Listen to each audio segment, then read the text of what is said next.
ایسا لگ رہا تھا کہ کفن ابھی ہی پہنایا گیا ہو۔ دوستو یہ منظر دیکھ کر سب لوگ حیران رہ جاتے ہیں۔ اس سارے منظر کو دیکھ کر سب کے دل میں یہ خواہش پیدا ہونے لگتی ہے کہ ہم اس شخص کے بارے میں جانکاری حاصل کریں۔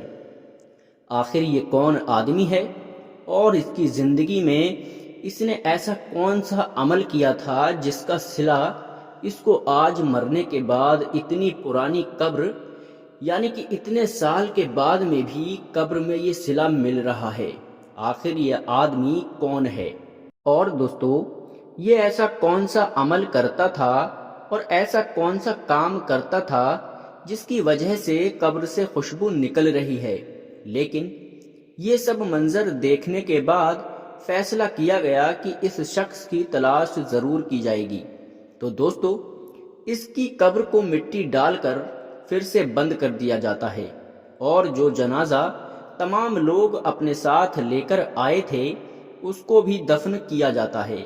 اور پھر سب لوگ یہ فیصلہ کرتے ہیں کہ گاؤں کے سبھی لوگ تلاش جاری رکھیں کہ اس کے بعد لوگ آس پاس کے تمام گاؤں میں پھیل جاتے ہیں اور اس قبر کے مردے کے گھر والوں کی تلاش شروع کر دیتے ہیں۔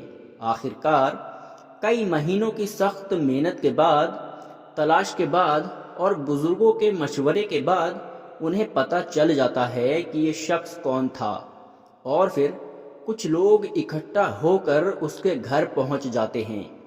جس گھر میں وہ شخص کبھی رہا کرتا تھا اس شخص کا گھر دیکھنے میں بہت پرانا لگ رہا تھا اور گھر کو دیکھ کر یہ نہیں لگتا تھا کہ یہاں کوئی رہتا ہوگا، کیونکہ وہ گھر پرانے کھنڈہر جیسا لگ رہا تھا۔ لیکن گاؤں کے لوگ اس گھر کا دروازہ کھٹکھٹاتے ہیں۔ اس کے بعد اندر سے بہت کمزوری سی آواز نظر آتی ہے۔ آواز آتی ہے کہ دروازہ کھلا ہے، اندر آ جاؤ۔ گاؤں والے مل کر گھر میں داخل ہوتے ہیں، اور دوستو جب گاؤں والے لوگ گھر میں داخل ہوتے ہیں تو دیکھتے ہیں کہ اس گھر میں بہت کمزور عورت رہتی ہے۔ اس کی عمر بہت زیادہ ہو چکی ہے اور اس کمزور عورت کا جسم بھی بہت کمزور ہو چکا ہے۔ پھر یہ گاؤں کے لوگ اس بزرگ عورت کے پاس بیٹھ جاتے ہیں اور اس سے سوال کرتے ہیں کہ اس قبرستان میں اس جگہ پر ایک قبر ہے۔ بتایا گیا ہے کہ اس قبر کا تعلق آپ کے گھر سے ہے، تو آپ ہمیں بتائیے کہ وہ قبر کس کی ہے، اور ہمیں بتائیے کہ ہم نے قبر میں بہت ہی عجیب منظر دیکھا ہے کہ اس قبر کے اندر سے خوشبو آ رہی تھی اور گلاب کے پھول کے قبر کے اندر کھلے ہوئے تھے اور اللہ کی رحمت کی بارش ہو رہی تھی، یہاں تک کہ قبر کے مردے کا جسم بھی بالکل صحیح سلامت تھا اور اتنے سالوں میں اس کا کفن تک میلا نہیں ہوا تھا۔ آخر وہ شخص کون تھا؟ یہ سب سن کر وہ بوڑھی عورت ایک لمحے کو تو خاموش رہتی ہے، وہ بزرگ عورت رونے لگتی ہے اور پھر کہتی ہے کہ جس قبر کا تم ذکر کر رہے ہو وہ قبر میرے شوہر کی ہے۔ جوانی میں اس کا انتقال ہو گیا تھا اور وہ مجھے چھوڑ کر چلا گیا۔ لیکن گاؤں کے لوگ اس بوڑھی عورت سے سوال کرتے ہیں کہ آخر آپ کے شوہر ایسا کون سا عمل کرتے تھے کہ آج بھی ان کا جسم اور کفن بالکل صحیح سلامت ہے اور قبر میں سے خوشبو اٹھ رہی ہے۔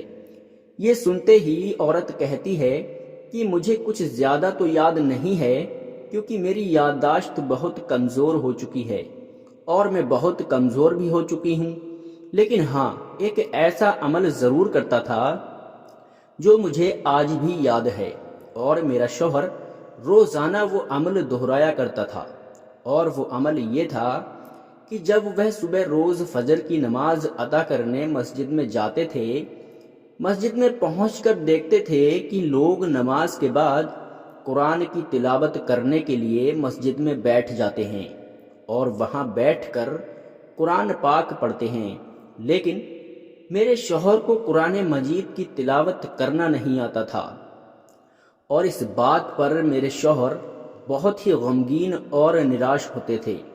اور رونے لگتے تھے اور رونے کی حالت میں گھر واپس آتے تھے اور آ کر کہتے تھے کہ میں کتنا بدنصیب ہوں کہ مجھے قرآن پاک پڑھنا نہیں آتا۔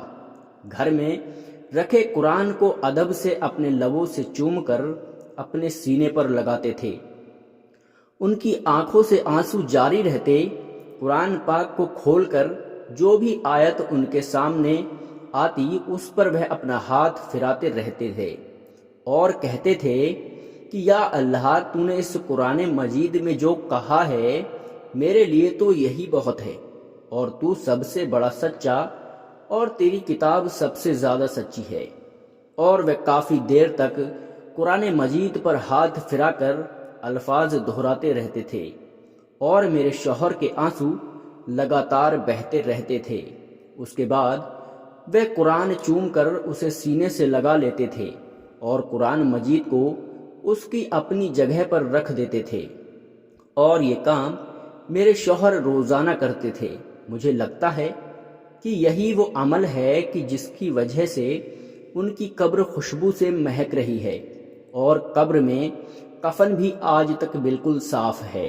اسی لیے دوستو، ہمارے اللہ تبارک و تعالیٰ سے دعا ہے کہ ہمارے جتنے بھی مسلمان بھائی ہیں سب لوگ اپنے اپنے بچوں کو مسجد میں پڑھنے کے لیے ضرور بھیجیں۔ اسی لیے دوستو، قرآن پاک سے محبت کی چھوٹی سی مثال آپ کے سامنے پیش کی گئی ہے۔